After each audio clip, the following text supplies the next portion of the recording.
আসসালামু আলাইকুম guys, WhatsApp and welcome to back আমি ভিলেজ মাছ channel and another new video. বন্ধুরা, এখন মালয়েশিয়াতে বাজে হচ্ছে 6টা বেজে, দেখি কয়টা বাজে, হ্যাঁ 6টা বেজে 11 মিনিট, এইমাত্র 12 মিনিট হলো। তো এখন আকাশের অবস্থা এই যে হচ্ছে, আকাশের অবস্থা পুরা মেঘ হয়ে আছে। সব গ্যাং চলে গেছে রুমে, এখন কেউই নাই। প্রচুর হাওয়া বইছে, গাছের ডালপালা সব নড়ছে, হয়তো বৃষ্টি হবে। এই যে দেখো, এই যে কি পরিমাণে ডালপালা নড়ছে।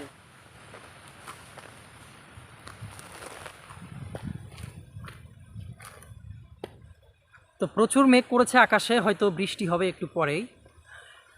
আর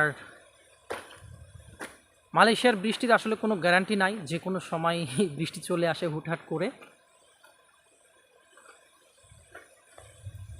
বাট বাতাসটা এখন খুবই ঠান্ডা, খুবই ভালো লাগছে। সারাদিন প্রচুর গরম গেছে, তো এখন সন্ধ্যাবেলায় এই যে এই সময়ের মুহূর্তটা ঠান্ডা ঠান্ডা অবস্থা, আসলে খুবই ভালো লাগছে পাম বাগান থেকে।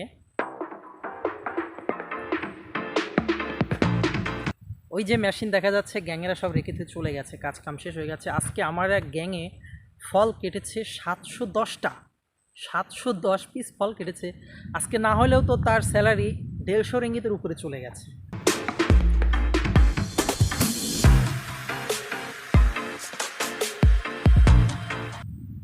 ভাইয়াটা হচ্ছে ইন্ডিয়ান ভাইয়া, খুব ভালো ফল কাটতে পারে এবং কেটেওছে বটে। সেই কাটিং দিছে আজ।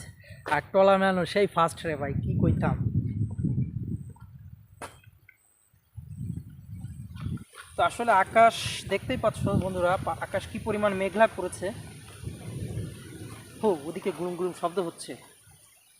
আমাকে চলে যেতে হবে এক্ষুনি, না হলে দেখা যাচ্ছে বৃষ্টিতে আমি ভিজে যাব। কারণ আমি সাথে করে কিছুই নিয়ে আসি নাই। আর পাম বাগানে আমাদের রোদ হোক বৃষ্টি হোক, এর ভিতরে আমাদেরকে কাজ করতে হয়। এখানে বৃষ্টি হইলে আমাদেরকে বৃষ্টিতে ভিজতে হবে, এরপরে রোদ হইলে রোদের তাপে আমাদেরকে পড়তে হবে। আর সবাই কি করে, সকালে যখন কাজ থেকে আসে তখন সবাই খাবার একবারে প্যাকিং করে বা টিফিন করে নিয়ে আসে। দুপুরবেলায় এখানে কাজ করার পরে রেস্ট টাইমে খাবারটা খাই, খেয়ে সামান্য রেস্ট করে আবার কিন্তু কাজে লেগে যায়। সো সকালে তারা আসে আর সন্ধ্যার সময় রুমে যায়।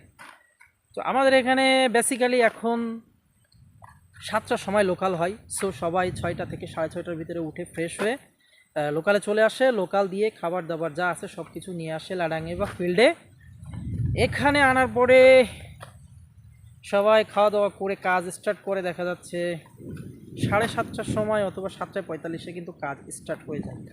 অনেকে আবার খেয়ে দিয়ে এসে শুরু করে দেয়, সো সে 7:30টার সময় দেখা যাচ্ছে স্টার্ট করে। আর বেসিক্যালি লোক যখন রুমের দিকে যায়, এটার কোনো গ্যারান্টি নাই, কন্ট্যাক্টের কাজ তো, কেউ 4:30, কেউ 4টা, কেউ 5টা। আমাদের স্টেটে আসলে সবাই একটু লেটে যায়, বাট অন্যান্য স্টেটে যদি আমরা দেখি তাহলে কিন্তু 2টা, 1টা, 3টা, 12টার সময় লোক রুমে যায়। কিন্তু আমাদের স্টেটটাতে, আমাদের বিশেষ করে মারচং স্টেটে যে আইওয়াই গ্রুপের, এই স্টেটটাতে সবাই একটু লেটে যায়। এখানে সবাই একটু চেষ্টা করে বেশি টাকা ইনকাম করার জন্য। এখন বন্ধু আমার পিছে তোমরা দেখতে পাচ্ছ, এগুলো হচ্ছে পাম ফল। এখন একটা কথা বলি, মালয়েশিয়াতে পাম ফল এগুলোকে বলা হয় বুয়া। বুয়া শব্দের অর্থ হচ্ছে পাম ফল বা ফল। এখন চলো আমি একটু কাছে নিয়ে দেখাই আসলে পাম ফলগুলা কেমন। তো এইখানে বন্ধুরা তোমরা দেখতে পাচ্ছ পাম ফলগুলা, যেগুলা ক্যারিয়ার ম্যান সব বের করে এনে প্ল্যাটফর্মের পাশে রেখে দিয়েছে।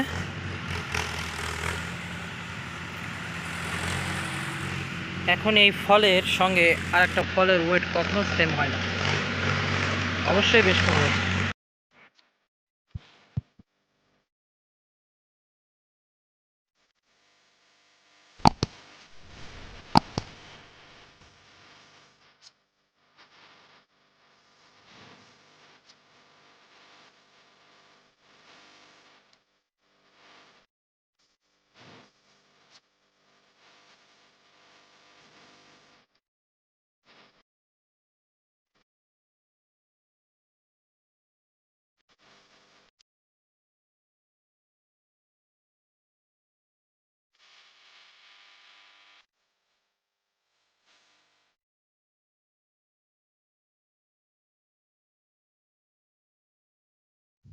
তো এখন তো কেউ নাই, সবাই চলে গেছে, আমি একা পড়ে আছি অধম।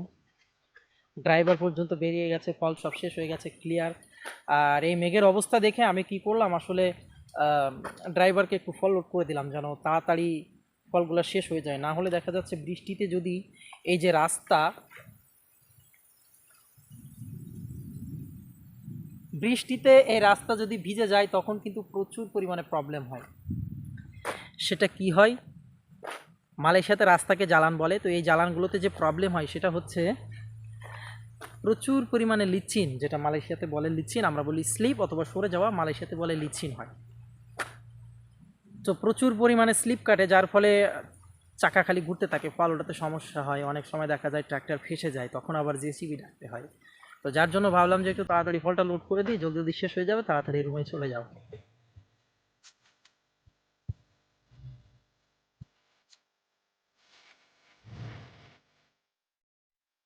তো যতই মেঘ হোক আর যাই হোক, ভালোই কিন্তু লাগছে পরিবেশটা এখন, খুবই দারুণ লাগছে। এই যে বন্ধুরা তোমরা দেখো, আমি ক্যামেরাটা একটু উল্টো পাল্টা করে দিয়েছি।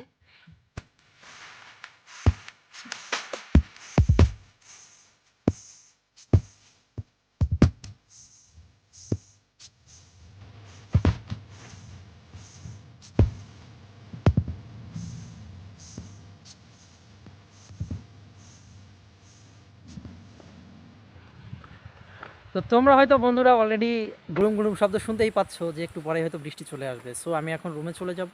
তো যাওয়ার আগে একটা কথা বলি বন্ধুরা, যারা প্রবাসে আসবে, বিশেষ করে প্লান্টেশন সেক্টরে, তো যেহেতু শ্রম বাজার চালু হচ্ছে, সো অবশ্যই লোক আসবে। তো তোমাদের কাছে রিকোয়েস্ট থাকবে বন্ধুরা, তোমরা দেখে শুনে তারপরে আসবে, কারণ প্লান্টেশনের যে কাজটা, এটা আসলে একটু কষ্ট হয়, কাজটাতে স্যালারি থাকলেও কষ্ট হয়। সো তোমরা যদি দেখে শুনে আসতে পারো, বুঝে শুনে যে না আমি পারবো, তাহলে এসো, সমস্যা নাই।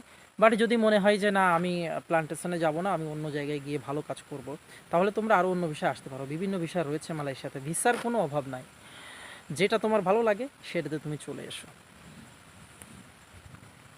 কারণ প্লান্টেশন বিষয়ে আসলে তোমাকে রোদে পুড়তে হবে, বৃষ্টিতে ভিজতে হবে, তুমি চাইলেও রুমে যেতে পারবে না। কারণ আমাদের এইখান থেকে রুম মোটে না হলেও, এখন এইখান থেকে মোটে না হলেও 8 থেকে 10 কিলোমিটার, আমি যে কাজে এসেছি।